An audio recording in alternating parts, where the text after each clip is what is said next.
Do, do, do, do, do, do, do, do, do. I thought you were gonna. Life is like a hurricane here in Duckburg. Dun dun dun dun dun dun. It's a duck blur. I don't remember the rest of the song.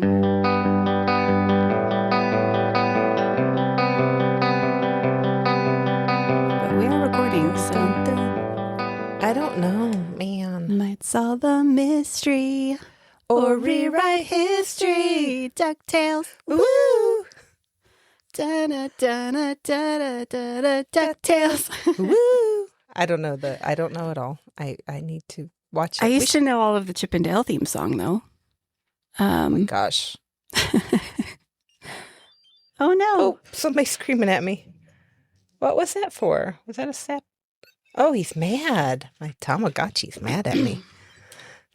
Feed him real quick. Sometimes some crimes go slipping through the cracks, but these two gumshoes are picking up the slack. There's no case too big, no case too small. When you need help, just call Chip and Dale. Rescue Ranger, Chip and Dale when there's danger. You're so cool. I know, right?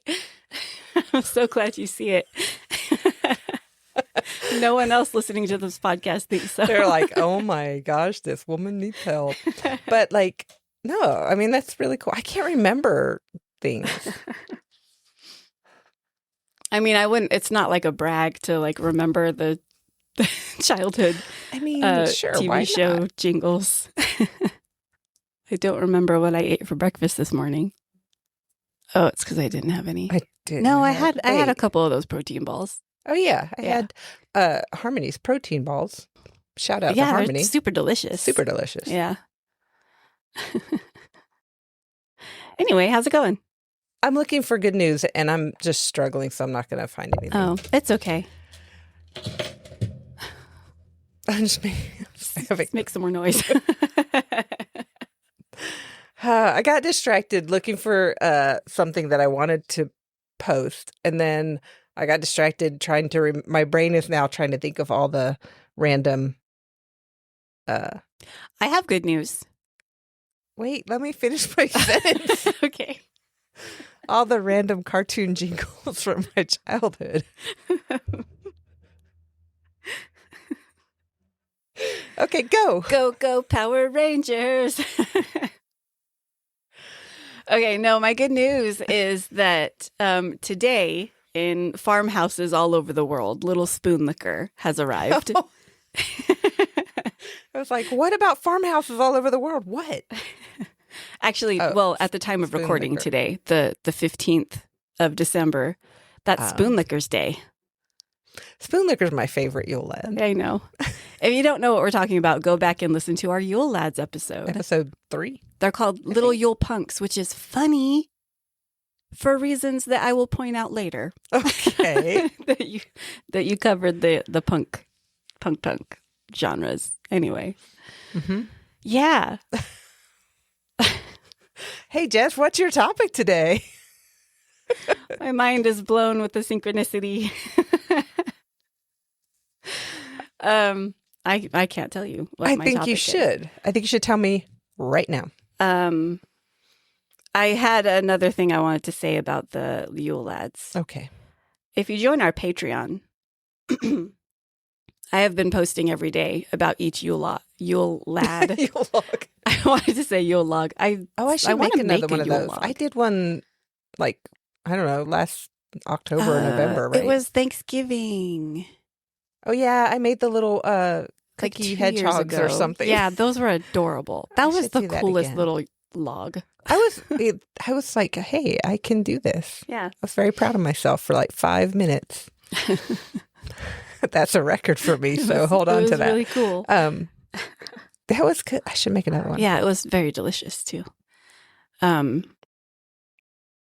our Patreon is what I wanted to say, because I'm posting about each one every day. And today I got to post about Spoon Liquor and talk about him. He's really cool. He's fun. I Yeah. like spoon liquor. I like the name of the first one, Sheepcoat Claude. Sheepcoat Claude. Sheepcoat Claude. But shoop. Shoop. I like his name, but I like Spoonlicker the best. Yeah. Yeah, so far we've had Sheepcoat Claude. Oh man, I shouldn't have started this sentence. Gollygawk, I think. Stubby, and Spoonlicker. They start coming on the 12th. Yeah. 12, 13, 14, 15. Yeah, we've had 4 so far. I love Spoonlicker. Because if I were a Yule lad, I would be Spoonlicker. Yeah. I don't know. Well, I'm definitely not spindle thin, but if I only licked spoons for food, I would be really thin. It's a diet program. Didn't we say that in the episode? I think we've had this conversation before. It's so random. Weird. I like Stubby because he eats all the pan cheese. Oh. He takes the crusty stuff on pans, which is super good. I do like. Yeah. Mm. Anyway, join our Discord because we have a lot of fun over there. We do. You can find the link for our public channels at patreon.com/JessandHids.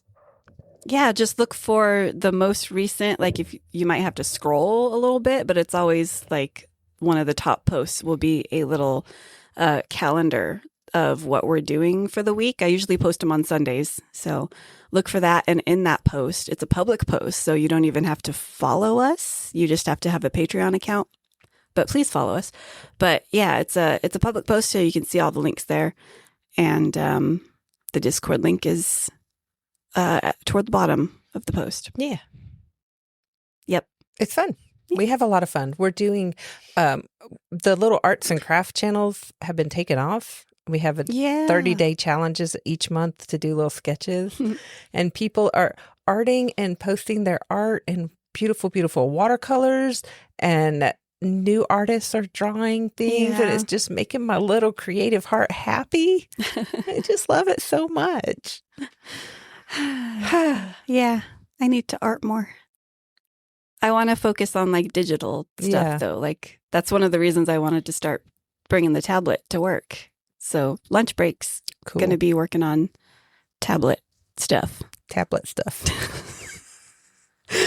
I sketched a little bit on lunch break. I have a project that I'm working on. So which is mildly terrifying to put my art out there, but it's also good. I was also like, I'm mildly proud of myself for that. It looks really good. Thank you. And now talk about something else. I'm getting very self-conscious about it. Draw some Uno cards? Oh, yeah. Because I want to know your topic. Do I have to just take the top one? Yeah. Okay. You know how Uno works. No, I haven't played it forever. Do you need to know the... Okay. Did you forget the rules? I don't know what that card is. That's a skip. Oh, skip. Okay. I skip you. Oh my gosh. That's the do not do sign. That's the symbol that's always on the skip card. Dude, it's been about I can't remember the last time I played Uno. You can hold on to it if you want I'm gonna to. do that. I'm gonna hold on to that. Okay, draw another card then. Haha. 6. Okay, I still get to go first. You get to go first. I should have just had you play the skip card so then you wouldn't have it to use later. Dang it.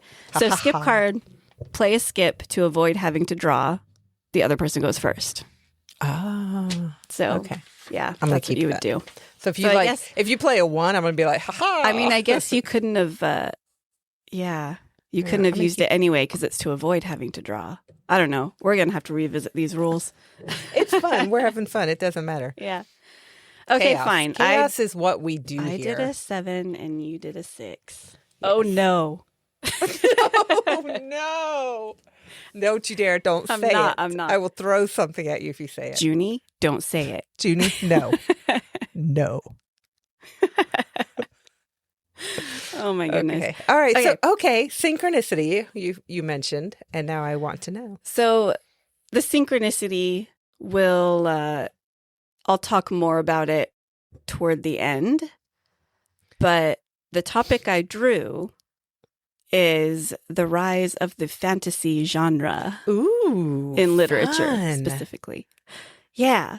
Sweet. This one has been a fun one to research because I like history and I like fantasy. So that's fun. And, I love opening with a good quote. So I'm going to open with a quote.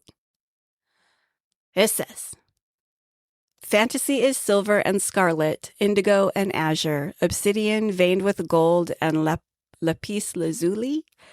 Reality is plywood and plastic, done up in mud brown and olive drab."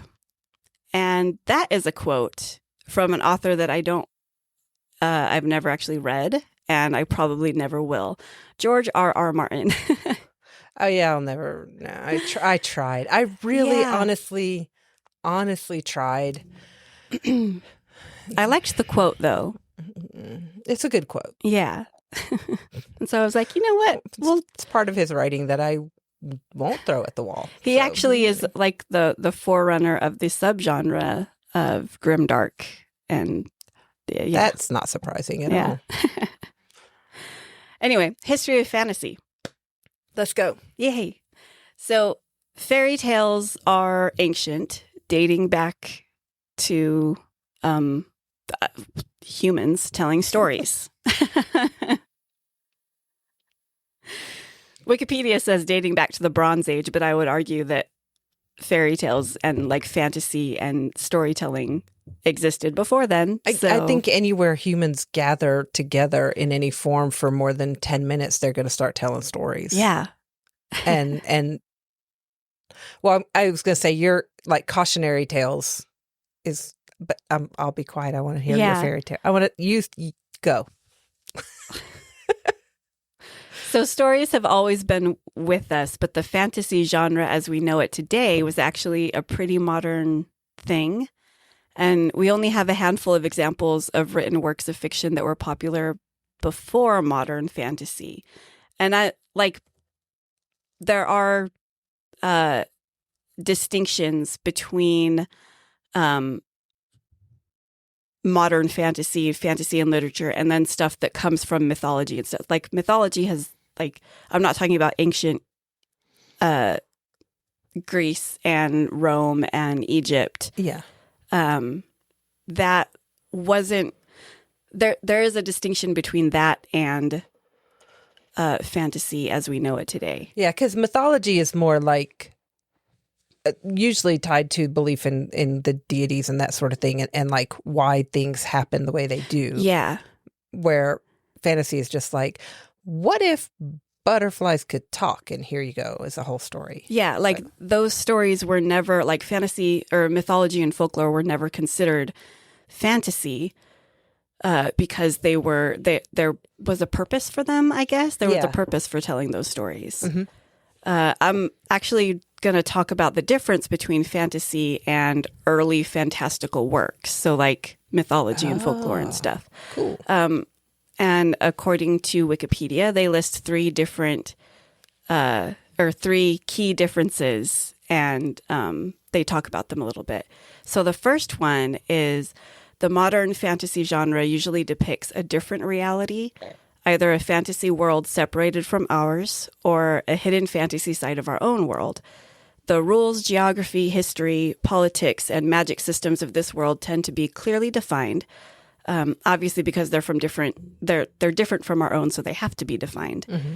But traditional fantastic tales and folklore take place in our world, often in the past or in a far-off, unknown place.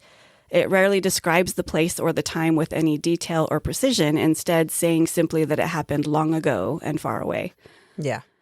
The second key difference was when the supernatural appears in fantasy, it is depicted as fiction. Like, not in the story, obviously, but the author is out there trying to say their book. Like, the author is not out there trying to say their book is factual. Mm-hmm. Like, in the story, it's really happening. But, like, yeah, in traditional tales, the degree to which the author considered the supernatural to be real can span a whole spectrum. You had legends that were taken as reality, and you have mythology that was people trying to make sense of why things were the way they were. You also had metaphors, allegory, cautionary tales, all of that stuff. You don't know whether or not the originator of these tales actually believed in them and was trying to pass them off as truth or fiction. Okay. So, and that's like the key difference. In modern fantasy, the author's not like saying, this is true. Right. Yeah. There are dragons. Yeah. Gotcha. Like nobody's trying to claim that. But I mean, if dragons existed, I wouldn't. I would like a pet dragon. Yeah. A friend, dragon friend, not even a pet. I just want to be friends with you. Just hang out. Yeah. Dragon friend. That would be fun. The third difference is the fantastic worlds of modern fantasy are created by the author, often using traditional elements, but usually in a novel arrangement. So we've built worlds for our books. Mm-hmm. We've made up the magic system. We've invented creatures and species and all of that. Sorry, but traditional tales with fantasy elements they used already familiar myths and folklore. Any difference from the tradition were considered variations on a theme. The traditional tales will... Oh my gosh. The traditional tales were never intended to be separate from the local supernatural folklore. So it wasn't meant to sort of remove you from reality and have this whole other world where fantastical things happen. Yeah. So like if something that we might consider fantastical happened, like, a Yule lad showed up to put... That's rooted in folklore. Yeah. It's like, that's the difference from like fantasy as we know it in literature today. Mm-hmm. And like folklore and mythology. Yeah. Cool. Yeah. Transitions between the traditional and modern modes of fantastic literature are evident in early Gothic novels, the ghost stories that were popular in the 19th century, and Romantic novels, all of which used extensively traditional fantastic motifs, but subjected them to authors' concepts. And I do talk about the Romantic age later on in the history, and that is where we see the rise in Gothic novels. And Gothic novels usually did like have familiar settings where fantastical things happened, and that's sort of where we started to see that in history.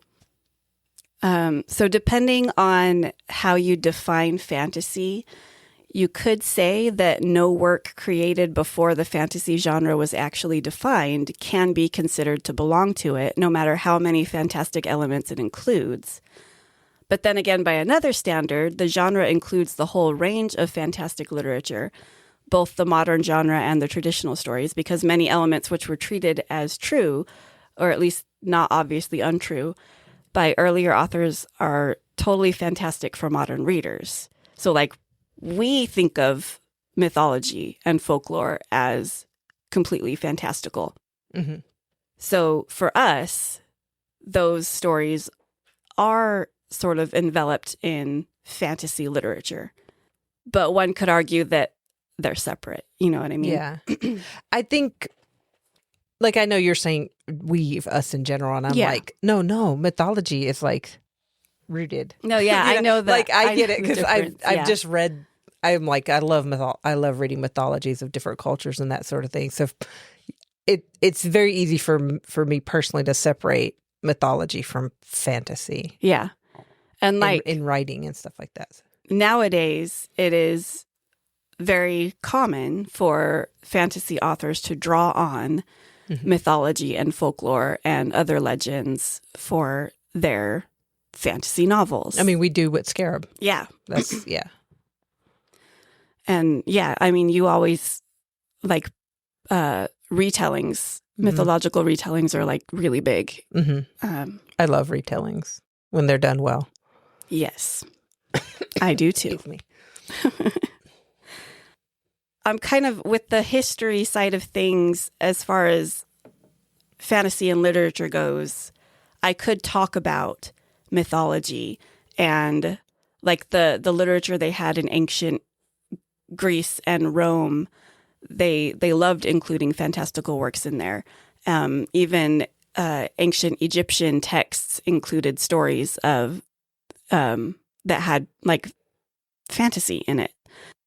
Oh man, I didn't put that part in my notes, but there is one that is like a surviving text that has a name, and I forgot it. Okay. But I'm actually going to start with the deep dive in history in medieval Europe. Okay. When the learning increased, when people decided, hey, I like knowledge and I want to learn more about the world around me. That is when romance novels were popular and among one of the first genres to appear in literature. These novels embraced fantasy and took the existing myths and legends that were already known and added new fantastical elements to them, often combining realism and fantasy. Oh, cool. I didn't know that. Yeah. During this time period, we have works like Valentine and Orson, Guillaume de Palerme, and Quest del Saint Graal. So I didn't actually look up... Oh, no, I did actually read a synopsis. So Valentine and Orson was about two brothers that were separated at birth, and one of them was raised as royalty, and one of them was raised by bears. And then I was going to go The Prince and the Pauper, but then you said bears. Yeah. I was like, wait a minute. I was like, hey, that's cool. That's cool. Guillaume de Palerme was later translated into English, and the other word for it, or the title is William and the Werewolf.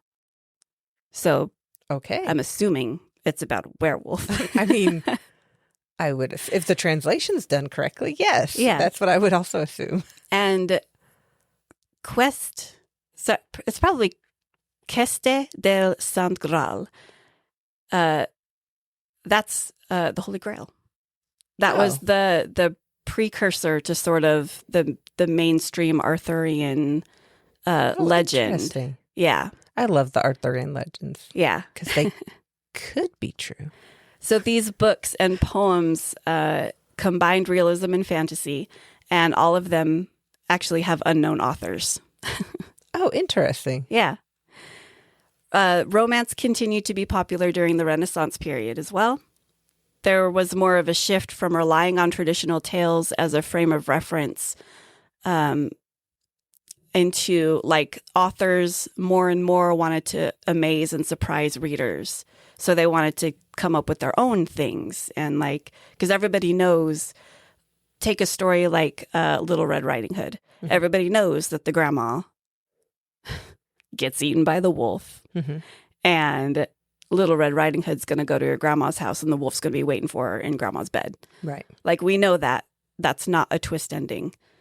And so authors decided to be like, well, I don't want to rely on the stories that we already know. Not that Little Red Riding Hood existed in medieval Europe, but just to pull that example, they decided they wanted to come up with their own stuff.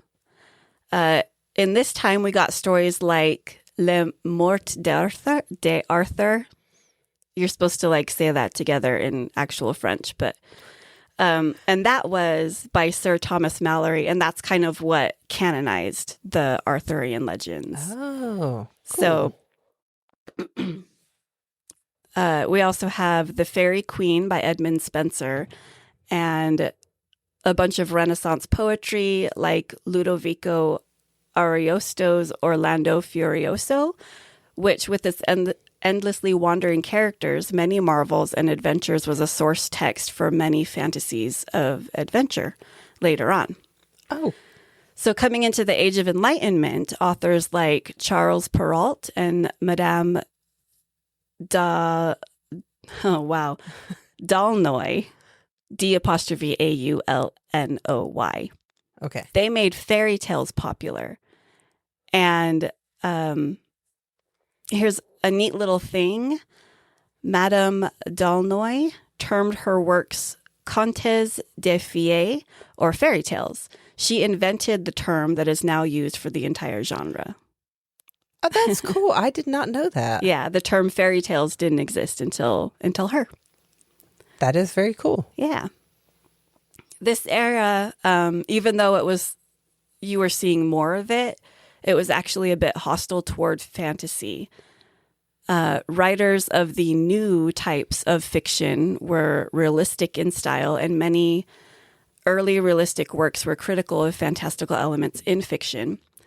Aside from a few tales of witchcraft and ghost stories, very little fantasy was written during the Age of Enlightenment. Even children's literature saw little fantasy. Books written for kids usually aimed at edifying, and everyone said, fairy tales are bad because they're all lies. And we don't want to tell our kids lies. We're far too smart to have fantasy. We have to write all the... Okay. Yeah. And then... It's fun, though. I know. Then we come into the Romantic era. And I mentioned that before. People valued tradition and also imagination and the supernatural. This era saw the development of Gothic tales, and Gothic tales permitted but did not require an element of the supernatural. Some stories appeared to contain such elements and then explained them away. The genre has been argued by some to straddle the border between fantasy and non-fantasy, but many elements from it, particularly the houses of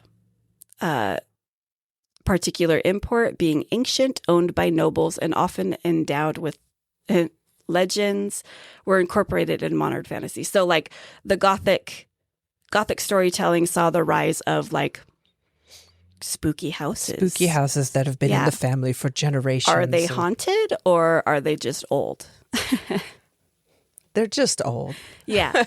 And so, a lot of Gothic tales, like, you could have supernatural stuff in Gothic tales, but a lot of them actually, like, is it supernatural or is it not? Can these things be explained away? And that's sort of the type of literature that became popular at that time. Okay. I feel like I've read some Gothic, but not like that's not, I don't just like exist in that genre. But I feel like they tend to be more like supernatural / psychological. Yeah. And that's where the supernatural kind of gets explained. Yeah. It's less fairy tale. It's more like, is it a trick of the mind, or are you seeing a ghost? Is it, some sort of paranormal activity? Yeah. And I like that. I kind of like those vibes. Yeah. Of particular importance to the development of the genre was that the Gothic writers used novelistic techniques rather than the literary style of the Romance, and also began to use the landscape for purposes of expressing the characters' moods, which is a fun little literary trick to do. So one of the reasons that you could attribute to Gothic novels being popular was that they didn't write in their not traditional, but like what had been previously fairy tales, like that kind of style. Mm-hmm. They wrote more in, this says, novelistic techniques. So I sort of take that to mean that it wasn't like presented in poem format or ballad or like something like that, because a lot of the earlier works were more like storytelling, kind of with like a little rhythmic storytelling. I just going back to your like using the setting to the landscape to set the mood. I love when I'm reading a book and like it's winter or something in the book, and I come out of the book, maybe I've read a few chapters, and I come out and I look outside and I'm like, wait, it's not snowing? Yeah. Why? I thought it was snowing. Like, what? Why is the sun out? Just something like that. Or be like really cold and then you're like, it's like really hot outside or whatever. Yeah. I love when a book can just pull you in just by describing the atmosphere around it. I think that's... Yeah. Anyway, that just popped in my head. I love that sort of thing. Another thing that happened in the Romantic era was that they had an interest in medievalism. And that also resulted in a revival of the interest in fairy tales. So because fairy tales were a thing in medieval Europe, people in the Romantic era were like, oh, medieval Europe, they liked fairy tales. So do I. You know what would be really cool to come back right now? Fairy tales. Let's make it happen. Let's make it happen. The fantasy genre started morphing into what we know of it today in the Victorian era, pre-Tolkien. We have authors like Charles Dickens, Hans Christian Andersen, and John Ruskin, and just a bunch of authors we know of today wrote books during this time. In the late 19th and early 20th centuries, modern fantasy began to take shape even more. The history of modern fantasy literature begins with George MacDonald. He's a Scottish author. He wrote The Princess and the Goblin and Phantastes. MacDonald also wrote one of the first critical essays about the fantasy genre called The Fantastic Imagination. And that essay is in his book, A Dish of Orts, that was published in 1893. And MacDonald was a major influence on both J.R.R. Tolkien and C.S. Lewis. The reason I did say yes, pre-Tolkien is because Tolkien is often credited with being the father of the modern fantasy genre. Mm-hmm. And I am definitely talking about Tolkien, but he didn't invent the genre. No. He didn't even invent the genre as we know it today. But he was a huge...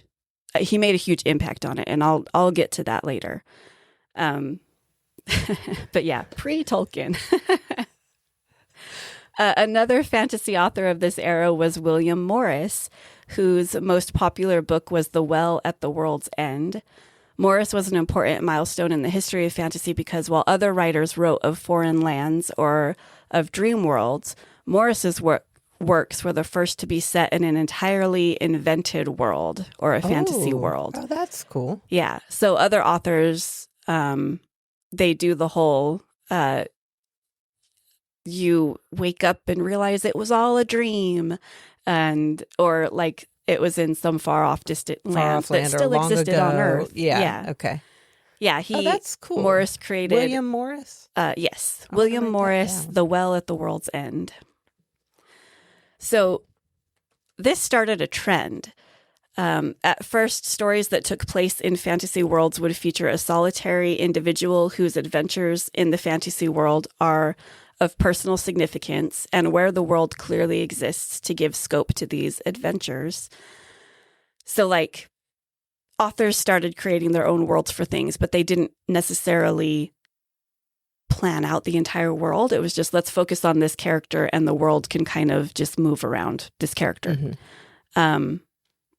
And then you had, later on, stories would more often feature characters in a social web where their actions are to save the world and those in it from peril. So we're expanding on creating these new worlds. We are actually creating the entire world and the people in it. Okay. And all of that stuff. Around this time, we start seeing the earliest dark fantasy novels. Cue authors like Edgar Allan Poe, Oscar Wilde, H.P. Lovecraft, all of these guys. Yay. I love them. Yes. So even though I've been dropping names of authors that we all know today, the fantasy genre as a whole still hadn't reached mainstream popularity at that time. And it wasn't until around the start of the 20th century that fantasy fiction began to reach larger audiences. We have several classic children's fantasies, such as Lewis Carroll's Alice in Wonderland, J.M. Barrie's Peter Pan, L. Frank Baum's The Wonderful Wizard of Oz, as well as work of E. Nesbit and Frank R. Stockton. These were all published around that time, early 20th century. C.S. Lewis noted that in the earlier part of the 20th century, fantasy was more accepted in children's literature, and therefore a writer interested in fantasy often wrote in it to find an audience, despite concepts that would form an adult work. So authors who wanted to write fantasy often wrote children's books. Mm-hmm. Because that's your audience at that time. Yeah. And nobody had really expanded to adults. Like me being an adult right now, I read kids' books all the time. Oh, yeah. So like, I'm sure adults were taking in this literature and being like, hey, this is cool. This is good. Yeah. I mean, if you read the OG Oz and the original Alice in Wonderland, there were like, I don't know, they got kind of dark and stuff in times. And I'm like, this is a kid's book. I mean, Disney like really made it really, I don't want to say juvenile, young. Yeah. Like they made it more Disney softer, I guess. Because I mean, I used to have, there are multiple Oz books. I can't remember all the names of them, but I was like, man, some of this is a little dark. Yeah. But I mean, I read them. They were good. I mean, original fairy tales were really dark too. Look at Grimm's fairy tales. Mm-hmm. They were dark, but they were meant to be cautionary tales. Yeah. So, yeah. Yeah. I don't know. Okay. So at this time, the terminology for the genre was not settled. Many fantasies were termed fairy tales, even though, like, for me, a fairy tale is a little bit more bright and cheerful than maybe high fantasy or epic fantasy. And shorter, for sure. And I'm not sure. I didn't dive into the sort of specifics and parse out the genre. Right. And I kind of want to now. Part 2. Yeah. I mean, I could talk about it. Yeah, for sure. It wasn't until 1923 that the term fantasist was used to describe a writer. And that writer was Oscar Wilde. So that's like perfect. Fantasist was used to describe writers who wrote fantasy fiction. The name fantasy was not developed until later. The word fantasy does not appear in the English language used as a word for a genre of literary compositions, according to the Oxford English Dictionary, until 1949. Whoa. Right? That's more recent than I thought it would be. Its first usage as such appeared in the magazine of fantasy and science fiction, which is where a lot of authors that we know got their start. Ray Bradbury is one of them. Oh, wow. Wrote for that magazine and took off. The pulp magazine format was at the height of its popularity in the 20th century and was instrumental in bringing fantasy fiction to a wide audience in both the U.S. and Britain. Such magazines also played a large role in the rise of science fiction, and it was at this time the two genres began to be associated with each other. So sci-fi and fantasy. Yeah. We always see those two just kind of in the same space. In Britain, in the aftermath of World War I, a notably large number of fantasy books aimed at an adult readership were published. Literary critics of the era began to take an interest in fantasy as a genre of writing, and also to argue that it was a genre worthy of serious consideration. One of those critics, his name was Herbert Reed, said that fantasy was unjustly considered suitable only for children. And I have a quote by Herbert Reed. He said, "The Western world does not seem to have conceived the necessity of fairy tales for grown-ups." Interesting. It's interesting that it happened post World War I. Because, like, for me, reading fantasy is escapism. Yeah. And, I mean, talk about people who needed escapism. Yeah. That's interesting that they coincide with each other. Yeah. I mean, trends in literature often reflect what's happening in real life. Oh, yeah, for sure. And in all of media, actually, in like pop culture, what the things that we consume, it reflects what's going on in the real world. And I just love that, like, the necessity of fairy tales for grown-ups, because it is a necessity. Yeah. I think stories have always been a necessity. I think so too. And like just the imagination, like letting your mind kind of step away from your day-to-day, black and white and this and that and all of that. And I haven't listened to it yet, but the latest Steve Burns podcast is the importance, it's like, oh shoot, I saw it today. It was something about, should we play as adults? Like is playing important? And like, I haven't listened to it yet, but I'm like, yes. Yes, it is. Playing is important. I have the answer to that. The answer is yes. And I just think, it's very important. And I think we really need more. It's a form of self-care that is often looked down on. And Aren't you too old for that? Right. Heck no. Yeah, no. It brings I will me watch joy. SpongeBob, leave me alone. Yeah. If something brings you joy, you're never too old for it. You And know? I think you're never too old for whimsy. Yeah. Yeah. I wish that just popped Dick Van Dyke in my head because I feel like love Dick Van Dyke. he's 100. I'm so happy. And he's just so like, he is so whimsical. Just He is. His personality is just that. Yeah. Yeah. Anyway, sorry, Okay. that was my little strange tangent. That's fine. I'm going to talk about Tolkien now. Okay.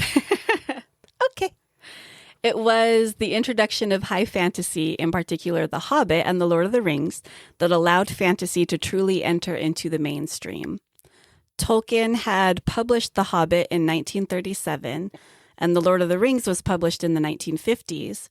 While the first was fairy tale fantasy, the second was an epic fantasy. Mm-hmm. And I'm going to throw a little definition here of epic fantasy. It's a subgenre of fantasy characterized by its large-scale scope, a world-threatening conflict, and heroic quests that often take place in a secondary magical world. Key elements include a clear struggle between good and evil, magical elements, fantastical creatures, and a journey with world-changing consequences. So, epic fantasy describes Lord of the Rings to a T. To a T. Yeah, 100%. Yeah. And I could totally see the differentiation between The Hobbit and The Lord of the Rings. Absolutely. Yeah. I mean, The Hobbit, like, yes, 3 movies were made, but it was a short so much book. to the movies. They pulled stuff out of the appendices and indexes to flesh out the movies. But the book itself was very short. Very short and cozy. I would describe it was that rather as cozy. Cozy fantasy. Yeah. Yeah.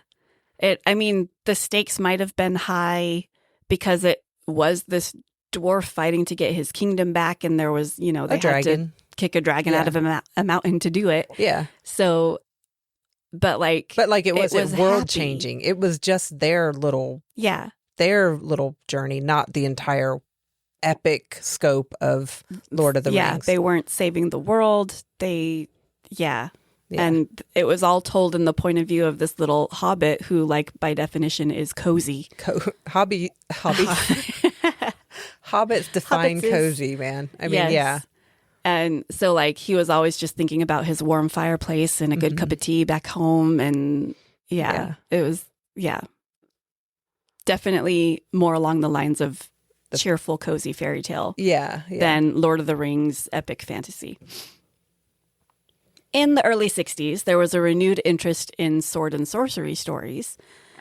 And about this time, publishers started looking through old books to see what they can reprint to make money. Mm-hmm. And there was an unauthorized paperback edition of The Lord of the Rings published with the blurb, "A book of sword and sorcery that anyone can read with delight and pleasure." And by the end of 1968, The Lord of the Rings had sold over 3 million copies in America. Oh, and it wasn't even an official... It was not. Oh, dang. I did not know that. Yeah, me either. Is wild. I wonder if it's the same paperbacks that I had. I know, and that you like, I have on the shelf over there. Because those were in the 60s, right? I don't know. The covers are off of mine, so I'd have to look and see if the print page is there. Yeah. But 3 million copies.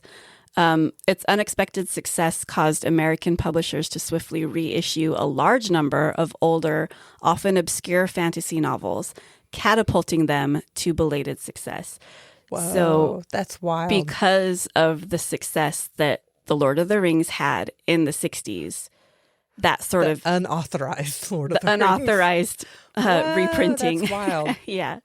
So it's hard to overstate the impact that Tolkien had on the fantasy genre. I wonder if that's why the Tolkien estate is so crazy about their copyright now. Probably. Like, look, we lost out in the 60s, okay? We are not letting this happen again. Not making that mistake again. Everything's getting our name put on it, like twice. Put it on there 3 or 4 times. No mistake. Just stamp it on every page so they can't say, oh, this page, I think everybody can pick out Tolkien's works, though. Yeah, I mean, I say everybody. That's not true. But,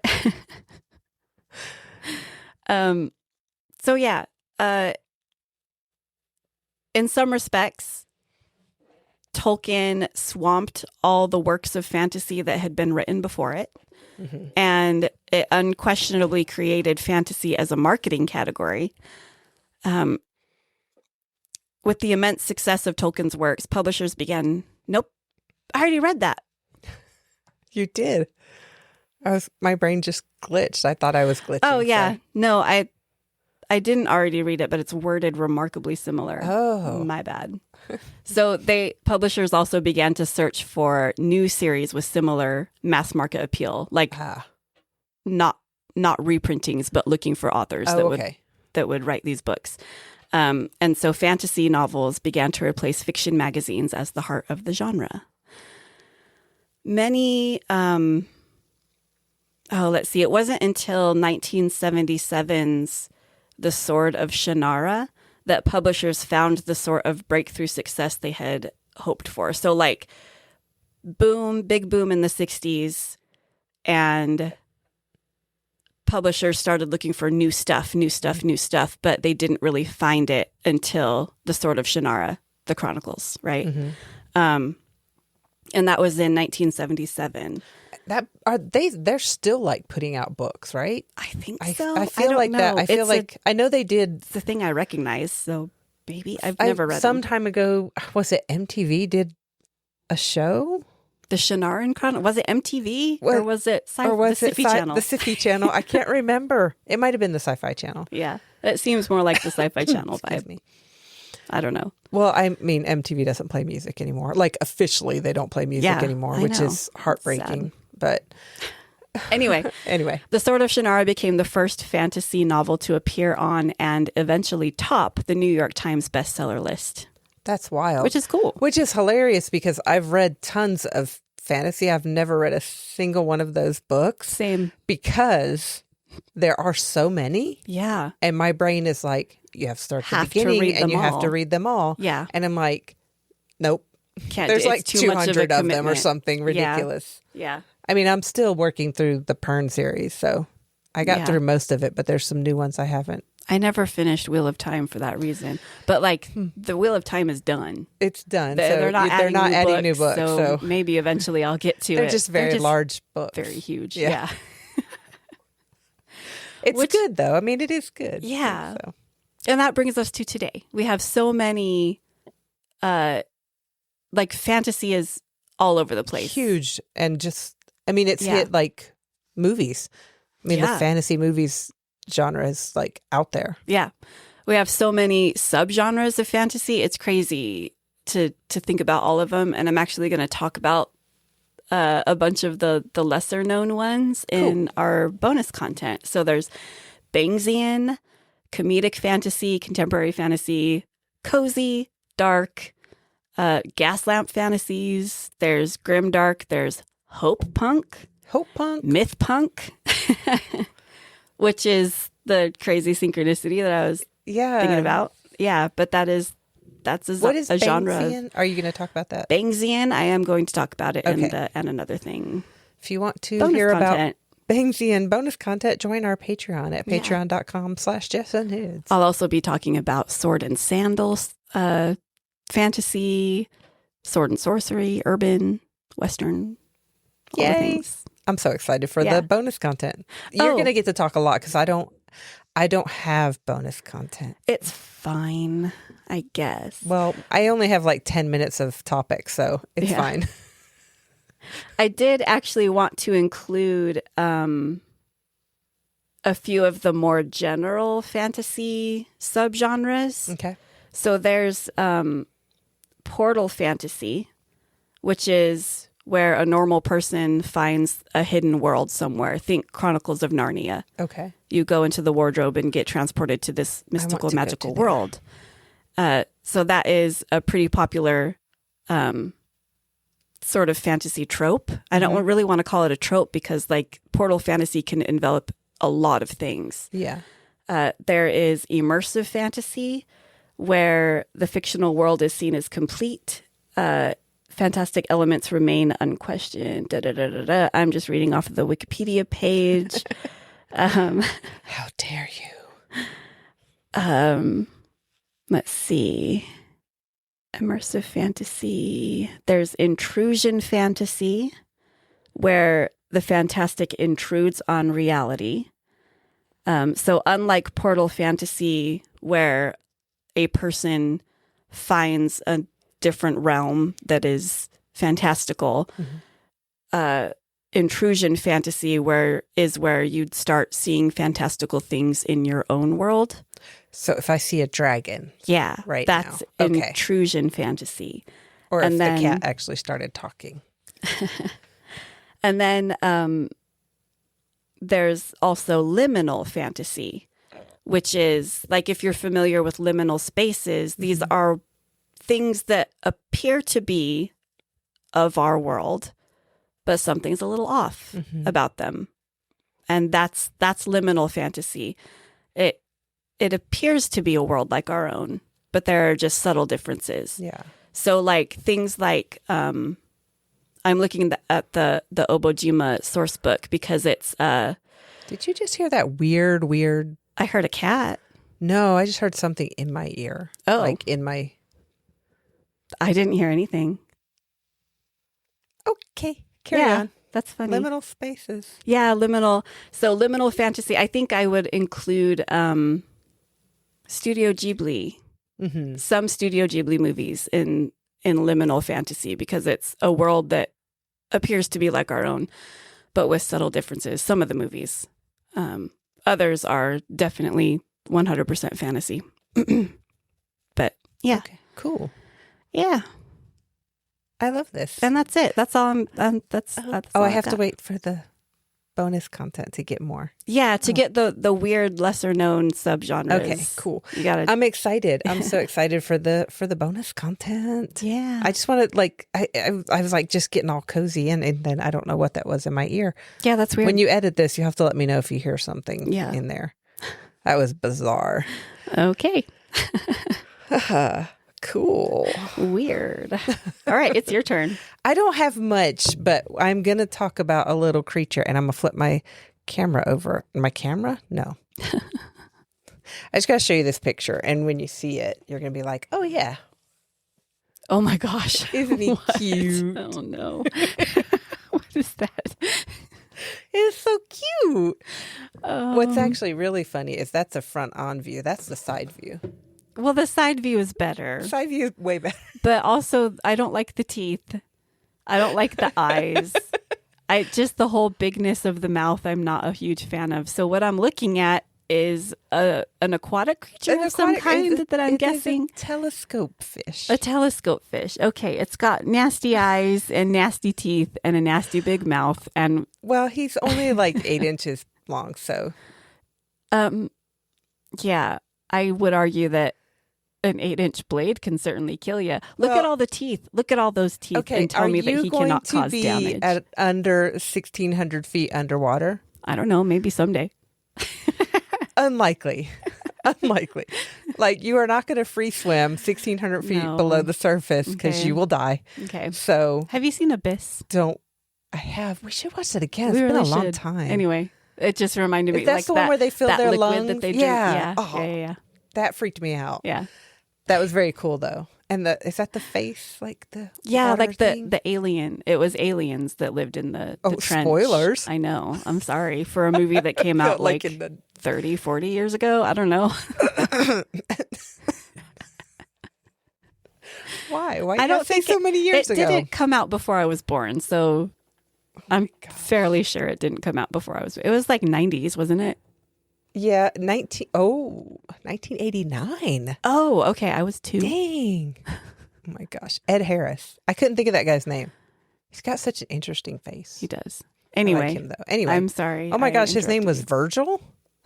What?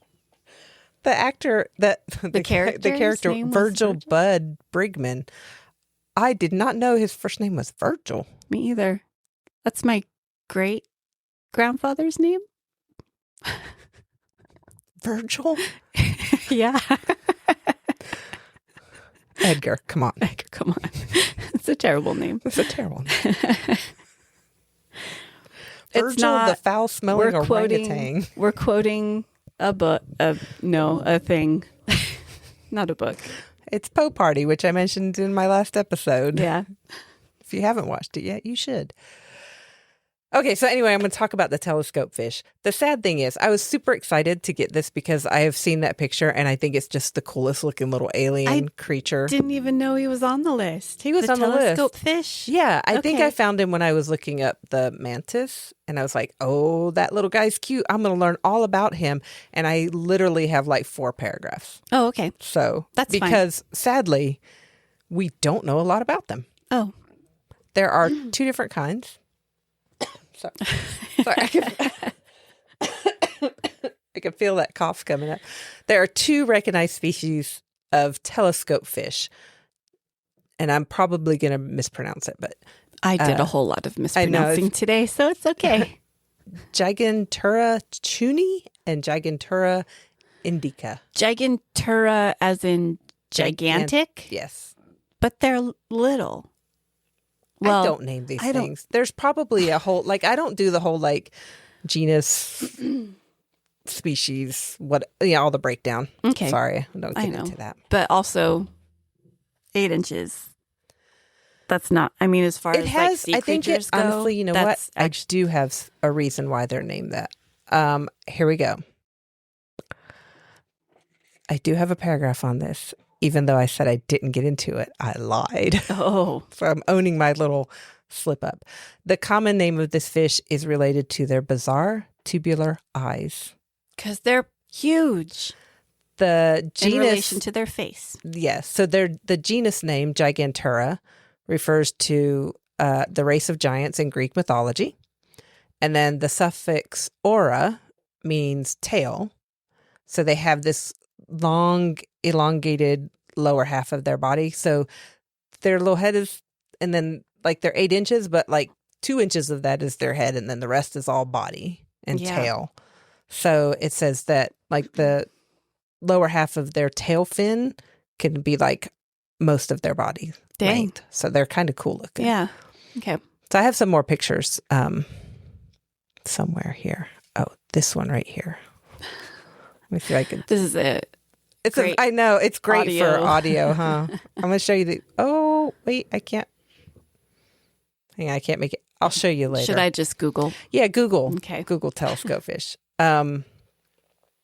You can see it. They're really cool looking, but you're going to get that same exact front picture because it just looks like an alien. And actually, they went viral not like last year or a couple years ago.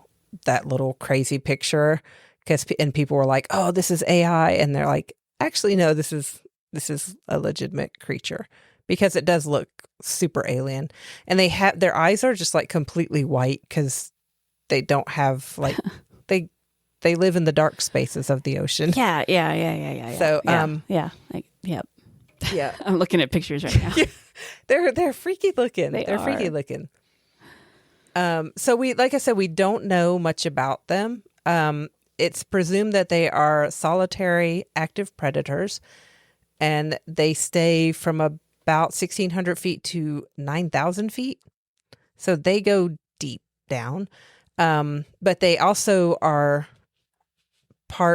they participate in DIEL, vertical migration. And that's where does that mean? At night, they come up to the surface to feed, and then they go back down to their deep depths, not depth. Oh. Depth. It's very tragic. I'm going to eat and then die. No. Life could be worse. Down to their deep depths. Look, I have a lisp. I can't help it, okay? I can't actually say S is very good either, so depth. I get it. Oh my gosh, I'm sorry. We just watched The Music Man over the weekend, and little Winthrop with his lisp. So scrumptious. Okay, I'm sorry. Oh my gosh.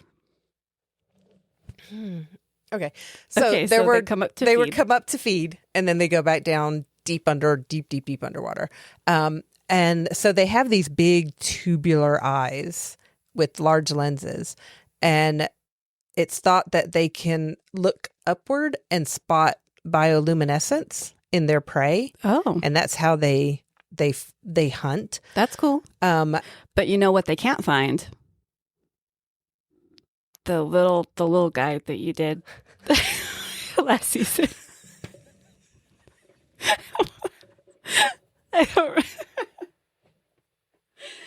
I don't remember the name. The mantis shrimp? No. Wait. The very, very first little aquatic creature that we had. Oh, you covered it. It was a little cute bobtail squid. Yes, that guy. because it reflects the moon or whatever. They're bioluminescent. The little bioluminescent parasite that they have in them. Yeah. Makes them invisible to creatures looking up. Yeah. Isn't that crazy? Yeah. So the telescope fish will never eat a bobtail squid. Yeah. They live in completely different places. So it's very unlikely. But should a telescope fish and a bobtail squid be in the same area, they would... Oh my gosh, it's chaos. I can't even say the sentence. You figure it out. Finish the sentence on your own. You've got it. Anyway, here's another cool thing about these guys, which I thought was fascinating. So I told you they look for bioluminescence. Uh-huh.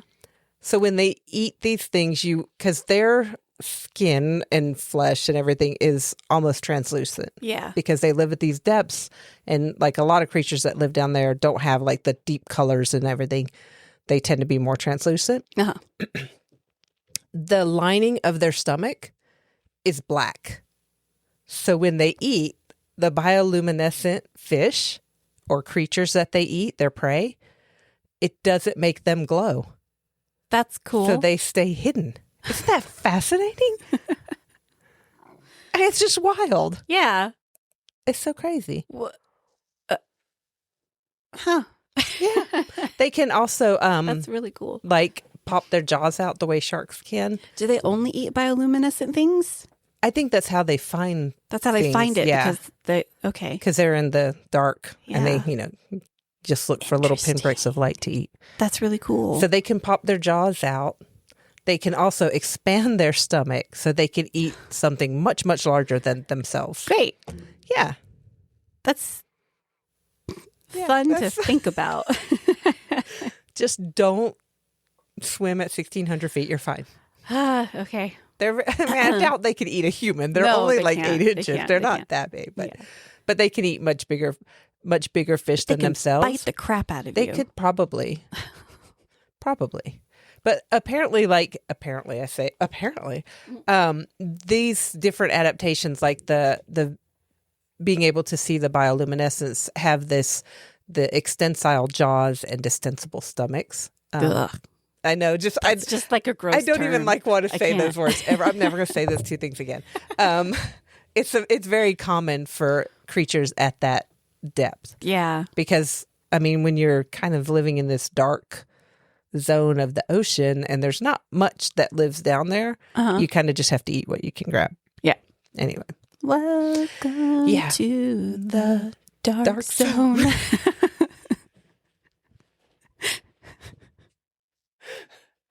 The next thing I wanted to say was, dark zone. Woo! Woo! The chaos of this episode. So people don't, scientists have yet to figure out like how these creatures reproduce. They haven't found no way. They don't know. They think that they kind of just do They probably lay eggs. Well, yeah, they think they just do like the cloud burst of eggs and the cloud burst of the sperm, and it just floats around in the ocean until they meet each other and whatever. But they don't really know. They haven't really studied that because it's difficult to study them. Yeah. So we don't know a ton about them. And what I have told you is what we know. That's crazy. We got all the pictures. We do have, and like, if you look it up, you're going to find the same 5 pictures that I have here. Yeah. Over and over and over again. That's because we don't have much about them. And it's just wild to me. And this, my friend, is why I'm not going to go in the ocean. You're not going to swim that far down. No, I'm not. I absolutely am not. But I do have, forgot that very, very last minute, I do have bonus content, and I am going to talk about thalassophobia. Oh, okay. Which is Fear of the water. Intense, persistent fear of deep bodies of water. Yep. Okay. Which I have. Actually, I don't have. So I do want to quantify that statement of the difference between a phobia and just, being afraid of the water. Which flashback to whatever episode we talked about phobias. Yeah. There is a phobia affects your daily life even when you're not around the thing. Yeah. It's debilitating. Debilitating. So I do not have thalassophobia. I don't like deep bodies of water though, but I have lots of good reasons for that, and I'll discuss them. Scientific reasons, actually. I'll discuss that in our bonus content. All right. But yeah, I mean, I wanted to really, because we did the odd episode last week, I've had 2 weeks, and there's not couldn't dig up anything else. Oh, sad. Yeah, it's crazy how little we know about this. I think he's a cool little fish, but I mean, he's cool. He just looks kind of creepy. You know who he looks like? Jack Nicholson. Honestly, that head-on photo, yes. Yeah, you can see it with the hair. See it. I could totally see it. Yeah. Yeah. No, yep. Crazy smile. The crazy smile, the wide eyes. Yeah. The little hair fins. Yeah. Oh, man. Is this the season of Jack? We've talked about Jack a lot. I don't know. I need to find my little Jack. I don't know where he went. I saw him. I think he's tucked in somewhere. I saw him not long ago. And I thought, hey, I should find him again. Telescope fish living in the dark zone. Woo! Wow. We should draw cards and see what we're going to talk about next week. Oh, right. You play them out. I'll do the thing. You do the thing. I'll do the cards. You do the... Oh, so the usual thing. Okay. Usual. I was like, wait, are you telling me to do the cards? No, because you know the spiel better than I do. Right now, the spiel is just follow us on Patreon. Patreon.com/JessandHids. You can also find the link to our Discord server there. And... Your face. I just decided to just go with it and just say the weird words. It's fine. Find the link to our Discord server on Patreon. You could also email us if you would like to suggest a topic for us to talk about at some point in the future to add to our deck of giant cards. You can email us at jessandhids@gmail.com. You can also follow us on all the social medias. Just look for Jess and Hids. What else? I don't know. I wanted to shout out because we have got downloads in Lithuania this weekend. And I was just like, wow, that's so cool. There was another one. Helsinki. Yes. In Finland. Hi. Thank you for downloading and listening to us. And we hope you come back and listen again. Yeah. If we scared you away, we're sorry. And I guess you won't hear that. But just putting it out in the universe in case it ever reaches your ears. The cat has now sat upon the deck of cards that we have to draw from. Oh, she moved. She's very polite little kitten. Good job, streamers. All right. You went first, so you get to draw first. Draw. That card has been chewed on by a cat. Uh-oh.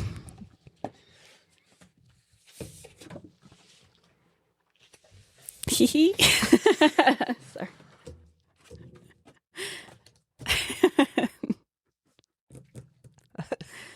Wait, it's funny. We pick these cards and then we just go. We just stare at each other. I like mine. Good.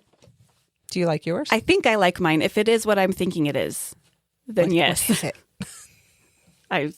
You can make it. I don't actually know for sure 100%, but I'm gonna have to look it up. But I think I know what it is, and I think I'm excited for it. tune in next week to see if Jess likes her subject or not. See. Oh, man. What's your warm ember? My warm ember, I posted in our Discord channel. My warm ember is our members doing art and posting it. I mentioned it at the beginning of this episode as well, but that just has made me so happy. Yay. I love seeing people creating things, and I love seeing people inspiring others to create. And then I love people who create because I don't know, like they've just been inspired to do stuff. And I love that it's our Discord that's like making that happen. It's just making me happy. It's really cool. Thank you. Thank you guys. You're all making me so happy every single day. Yeah. I just love it. What's yours? My warm ember. So on Saturday, we debuted a game that we wrote. Just a little RPG game. And it was a lot of fun. And it's a game that can be super flexible is not the word I'm thinking of. There can be a lot of different varieties, variations. There's a word I'm looking for. Anyway, it could be a one shot or it could be a campaign. No, that's not what I mean. I mean the setting. You could change up the setting. You could change it like as long as it's sandboxy. I don't know. Nope. Anyway, that's not the warm ember part. The warm ember part is that it was really fun, and we had a fun crew that had it. They brought characters that were all based on pop culture characters, and it was hilarious. It was fantastic. Yeah. I had so much fun. Yeah. And they ended up kind of being a dream team. But fabulous. Yeah. But at the end, there was a player, shout out to Ernie. Hi, Ernie. Hi, Ernie. Who just said that, like, he had a lot of fun and he would totally, like, play the game again. And, like, yeah, I forgot what all he said, but, like, he said some really cool things. Made for reals. Yeah. Right. Outside of our Discord people. Yeah. Our patrons. Yeah. Yeah. I would love to make that happen. We came together and we were like, we're just going to do this little quick one shot. And we've built out so much like that it could actually, you could run a little campaign with it. And yeah. I mean, yeah, I wish I could just like record all of our sessions because I want to go back and remember everybody had really good things and it made me feel like really, really good. I've had 3 little moments of being proud of myself this week, and that was like really one of them, and it's just made me so happy. Yay. But yeah, that was a lot of fun. Yeah, it was fun. And I just appreciate Ernie's nice little comments at the end. Yeah. I appreciated everyone's comments. They were all so nice and encouraging, and everybody seemed to really have a good time with their characters. It was great. Yeah. It was a lot of fun. Yep. So this game, it's called Food Truck Fortress. And you and your teammates all pretty much live in a fortress because the apocalypse has happened. Mm-hmm. And you have your food truck. That's the flexibility of the game, is the GM the person running the game gets to decide like what the apocalypse was. And for this game, we decided that there was a dragon war a while ago between good dragons and bad dragons, and that kind of destroyed humanity. the earth and humanity. And so like humans are still trying to survive, but these dragons are also around. Anyway, it could be zombies, it could be robots, it could be killer plants. The next time we played, I think I'm going to run something different. Oh yeah, for sure. Role. Yeah. I think it'd be fun. But like the whole premise is just you have this food truck and you're just trying to survive a day in the apocalypse. Mm-hmm. And it was great. It was seriously fun. And I just I want to shout out to our driver, Ricky Bobby. And Kimberly, hi. Kimberly, hi. Thank you. Ricky Bobby was inspired and wonderful and just... I mean, we had the Swedish Chef, we had Ricky Bobby, we had Peter, the regular guy from Deadpool. We had Indiana Jones. Phoebe Buffay. We had Phoebe Buffay. And John McClane. And honestly, that would be my post-apocalyptic dream team. For reals. Yeah. It was just so much fun. Yeah. So that's a very good war member. That was a lot of fun for our weekend, and then just all our good feedback on that. Yeah. Made me very happy too. Yes. Same. So, our patrons are really bringing it home this weekend with the war members all over the place, right? Yep. It's great. It is great. It's weird. It is a little weird, but in a good way. Mm-hmm. It's weird only in the respect that, like 5 years ago, I never would have thought that we'd be here. So, yeah. No. It's wild. Even when we first started writing, like, yeah, even though like we're still not published, but that's cool because we still have this cool community that we've, I love our built. community. Yeah. It's wonderful. It's wonderful. Shout out to all of our community members, by the way, and all of our listeners, because like you're part of the community too, whether you like it or not. You're one of us. Yay! And that's a cool thing. Yeah, I think just to reassure you, that is a good thing. It's good. Yeah, you're one of us now. Step into my web. But yeah, that's it for now. That's it. Okay, cool. Yeah. Yay. This was a fun little episode. It was a fun little episode. This would be a fun season. The season of chaos. I think so. I have termed it the season of chaos. Yeah. Must be the season of chaos. Season of the witch. Mm-hmm. Yeah. Mm-hmm. Yep. You just had a blank look on your face. I had I was going to go into the age of Aquarius, but season doesn't work. This is the season of chaos. There we go. Chaos. There you got it. Yeah, it works. Perfect. All right, let's go. Okay. Talk at you next week. See you later. Bye. Bye.